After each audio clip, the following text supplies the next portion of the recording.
A slight update to the CV in the book. We also now have a 275,000 volt lattice tower power line across us. So with 3 gas tenements on each of 2 holdings, an EPC for longwall coal mining under each of the properties, and the power line, we have 9 negotiated agreements that we have to go through. We are presently doing 3 of the 9. I should probably announce my possibly contentious opinions on the gas, most industries straight away. Australia is a free enterprise country, and if our forebears came and imposed a higher and better use on the previous occupiers, I think it's a bit hypocritical for us to say a legitimate activity such as resource development just shouldn't be able to operate in our space. My second opinion is that I support the freedom of landowners to choose to sell to resource companies and the freedom of gas companies to buy land holdings in a voluntary sale. The issue for me in both instances is the manner and the process. The mental and emotional strain on landholders, our families and our communities, which lets us find out by experience just how much better the internet works from about 2:30 a.m. until daylight, when if you can't sleep you might just as well be working on the internet. I can remember a story Dad used to tell just for the fun of it about Sol the shopkeeper and his son Ike, and Ike's first lesson in business. Sol took Ike into the shop one morning and said, "I'll teach you about business, son." He said, "Now come out in the storeroom," and in the storerooms round the 4 walls there's shelves right round and there's a great big ladder in there, and he says, "Ike, climb the ladder and go down to the end corner there and have a look in there and tell me what's there." So he did that, and Sol took the ladder down. And so Ike's a bit nervous and said, "Dad, put the ladder up." No, jump down, I'll catch you." No, put the ladder up." "No, jump down, I'll catch you." So Sol's standing there like this, and Ike finally in tears jumps, and Sol goes, bang, down Ike goes on the floor. And he looks down at Ike and says, "That's your first lesson in business, son. Never trust anybody." So if there's only one message you hear out of what I say to you today, that's the message. Global gas corporations are ruthless businesses. They're not charitable institutions. They operate in Queensland with laws which already favour their interests, even without the disparity in skill, experience and financial capacity. Like the dingo waiting patiently in the shade beside the waterhole, knowing that the roo he chased in there must eventually come out.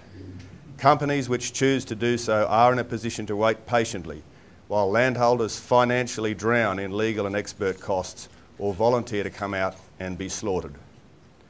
Gas companies are not all the same as each other. No gas company is all good, nor any all bad, but in the end, it is the company culture that rules. Be cautious when judging landholders who play frontmen for gas companies in media blitzes. We don't know, and they aren't allowed to say what tipped the scales for them. No one knows what those landholders' vision or life objectives were or are, and we can't know what their compensation agreements entailed, and nobody can judge whether the one gas company they are promoting represents the industry standard. Remember that even though the time-honoured caution caveat emptor is effectively dead for the general public with the protective legislation, it remains essential for us as businesses fighting for our very right to remain in stewardship of our landscapes and in control of at least a part of our destiny. So, don't even draw breath without legal representation and advice, and don't take anything or anyone at face value. Remember Sol and Ike. So to the subject of professional costs, which the law appears to say must be paid by the company, at least one company feels free to choose not to pay landholders' professional costs, this landholder's professional costs, using the rubbery adjectives reasonable and necessary to justify that refusal. Now, notwithstanding the apparent ability to pay only what the company chooses to pay, we have SKM, a consultancy with direct connections to the gas industry as a supplier of professional services, providing independent advice, Phil, to governments suggesting capping the costs which at least one company already feels free to refuse to pay anyway. If this capping proposal were accepted by government, the effect will be to further suffocate landholders who have small areas and for whom the most generous of financial settlements can never cover the shortfall between SKM's ridiculous cap recommendations and the real cost of dealing with a gas company, which, for example, flatly refuses to supply the information needed by a landholder to inform their compensation decisions. I think everyone would have heard the Mudguard Syndrome, but anyway, this is my version of the Mudguard Syndrome. This is the shiny side. I know this off by heart because I have to listen to it every time we sit down in a settlement conference or a mediation. So I know it off by heart. Internationally renowned, world's best practice gas field operator and gas producer, with warmth, integrity and generosity, building a minimal impact gas field in a welcoming receiving environment, where there is little if any real conflict between the gas field and the existing land use. Deeply committed to strong and respectful relationships with landowners, and good faith negotiations to obtain mutually beneficial agreements, determined to achieve real coexistence. It's the sort of soft sell that gets some local, state and federal politicians just wetting themselves with excitement and pleasure at the win-win for everybody. The sort of stuff that wins awards for advertising companies while helping the voting public to rest easy at night. And then the smelly, dirty underside of the same gas company Mudguard. Building and operating a gas field in our business premises and our home for an uncertain number of decades into the future.